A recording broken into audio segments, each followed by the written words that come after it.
अस्सलाम वालेकुम नाजरीन। नया पाकिस्तान हाउसिंग स्कीम के तहत मेरा पाकिस्तान मेरा घर प्रोग्राम की दरख्वास्तें हर बैंक ने वसूल करना शुरू कर दी हैं। उसके एप्लीकेशन फॉर्म के साथ मैं हाज़िर हुआ हूं कि बैंक जाने से पहले आप देख लें कि कौन कौन सा एप्लीकेशन के अंदर चीज़ें दर्ज करनी हैं।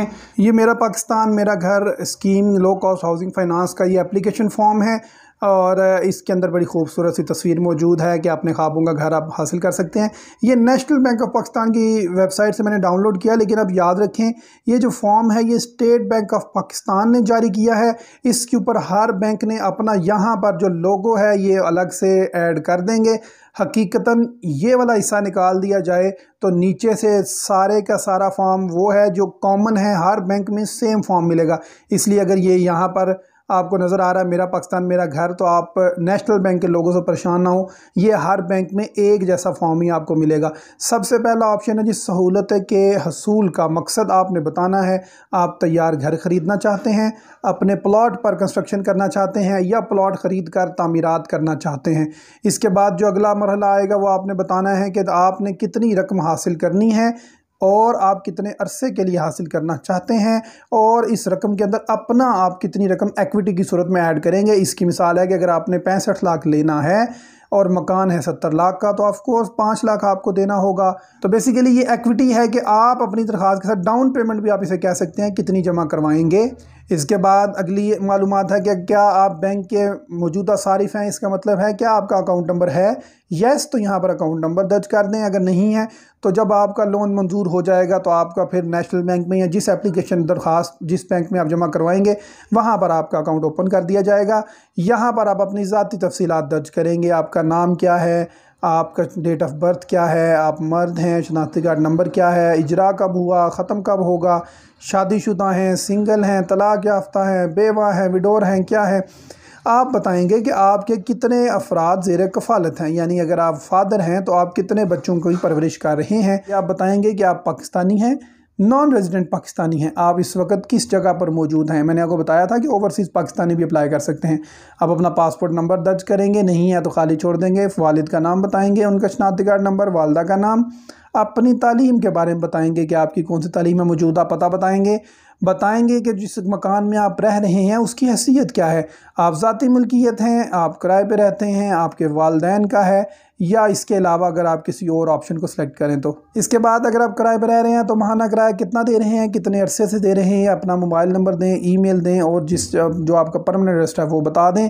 आप बताएं कि अगर आपको वो डॉग भेजी जाए तो ये किस जगह पर भेजें, आपको आपके रिहायशी पता पर या दफ्तर में, यहाँ पर आपके साइन होंगे। चलते हैं पेज नंबर 2 की तरफ। अब आपकी मुलाजमत की तफसील बताएंगे। यहाँ पर सिर्फ तनख्वाहदार के लिए है और दूसरा है कारोबारी अफराद के लिए। सबसे पहले तनख्वाहदार की बात करते हैं। बताएंगे कि आप क्या हैं, टीचर हैं, आप इंजीनियर हैं, डॉक्टर हैं, क्या है। बताएंगे कि आप मुलाजमत किस तरह की कर रहे हैं, कॉन्ट्रैक्ट पे हैं, परमानेंट हैं, एडहॉक पे हैं या क्या है। आप अपनी कंपनी का नाम बताएंगे। आप बताएंगे गवर्नमेंट का है, सेमी गवर्नमेंट है या प्राइवेट है, और इसके अलावा कुछ है, इंटरनेशनल है, एनजीओ है, वो भी आप यहाँ पे लिख सकते हैं। आप अपना डेजिग्नेशन बताएंगे, अपना शोबा बताएंगे, डेट ऑफ ज्वाइनिंग बताएंगे, अपनी ग्रॉस आमदनी यानी कि डिडक्शन से पहले बताएंगे, दफ्तर का नंबर बताएंगे, अपनी इससे पहले अगर आप कहीं मुलाजमत करते रहे हैं तो उसके बारे में बताएंगे, कब से कब तक करते रहे हैं।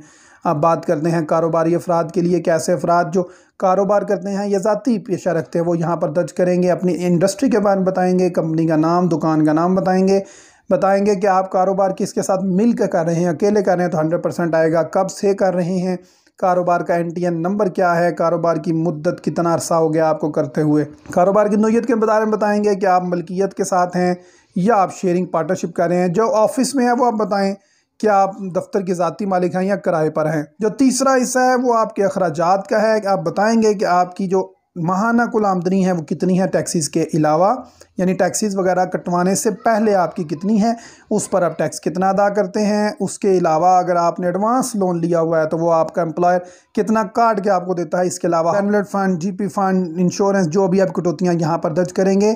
अगर इसके अलावा कोई ट्यूशन वगैरह पढ़ाते हैं तो वो दर्ज करेंगे। टोटल आप मंथली नेट इनकम बताएंगे कि तमाम कटौतियों और अखराजात के बाद आपको आपका मालिक कितनी तनख्वाह देता है।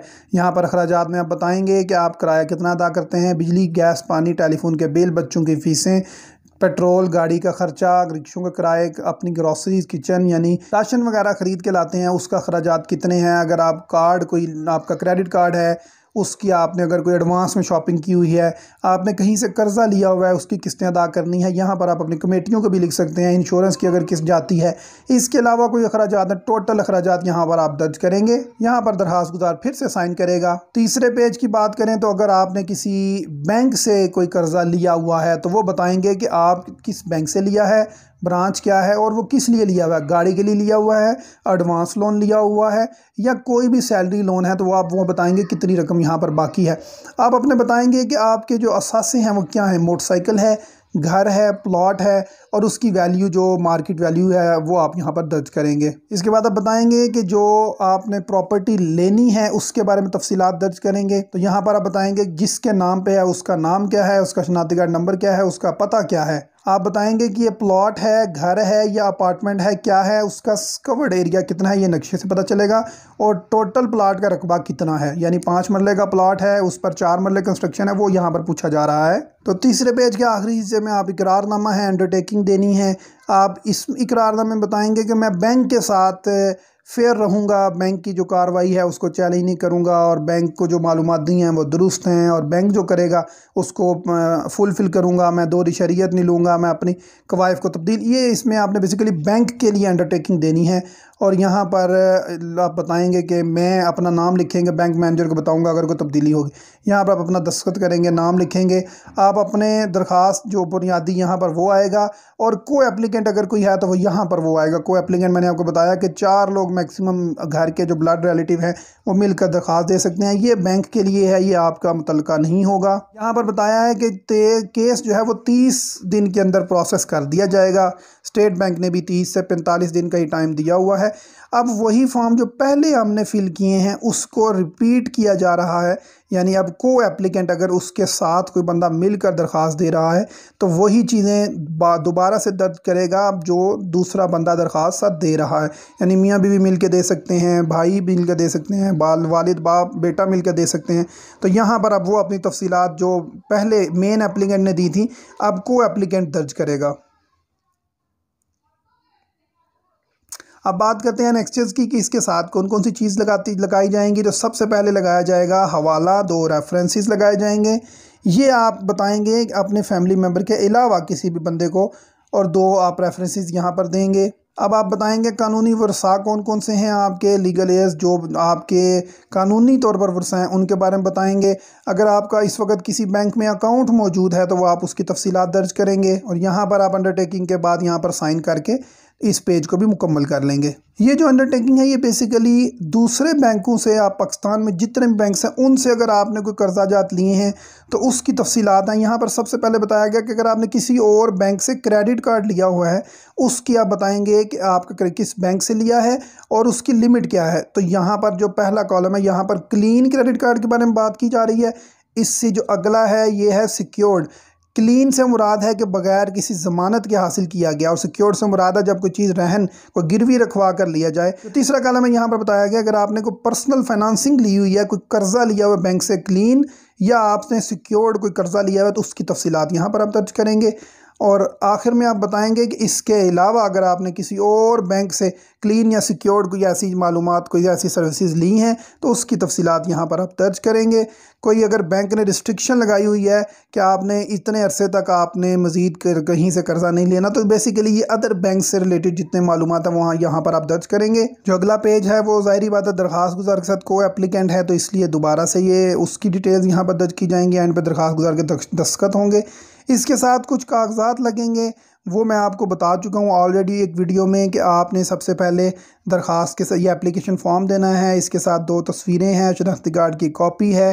अंडरटेकिंग देनी है कि मैं किसी भी बैंक का डिफ़ॉल्टर नहीं हूँ। अंडरटेकिंग देनी है कि मैं बैंक की पॉलिसीज़ को पूरी तरह फॉलो करूँगा। 2 अंडरटेकिंग्स हैं। और इसके अलावा प्रोडक्ट डिस्क्लोजर शीट है कि आप क्या लेना चाह रहे हैं, वो मैंने शुरू में बता दिया कि प्रोडक्ट डिस्क्लोजर शीट में आप बताएंगे प्लॉट है, मकान है, क्या है। और इसके बाद आप ये एप्लीकेशन प्रोसेसिंग फ़ीस के साथ जमा करवा देंगे। इसके बाद मराहिल क्या होंगे उसके ऊपर मैं तफसील से वीडियो बना चुका हूँ। अगर आप जानना चाहते हैं तो कमेंट सेक्शन में कमेंट करके पूछ लें। मैं हर सवाल का इंफरादी तौर पर जवाब देने की भरपूर कोशिश करता हूँ। पाकिस्तान वेल्थ अकेडमी से इंजीनियर मलिक अनस को इजाज़त दीजिए। अल्लाह हाफिज़। पाकिस्तान पाइंदाबाद।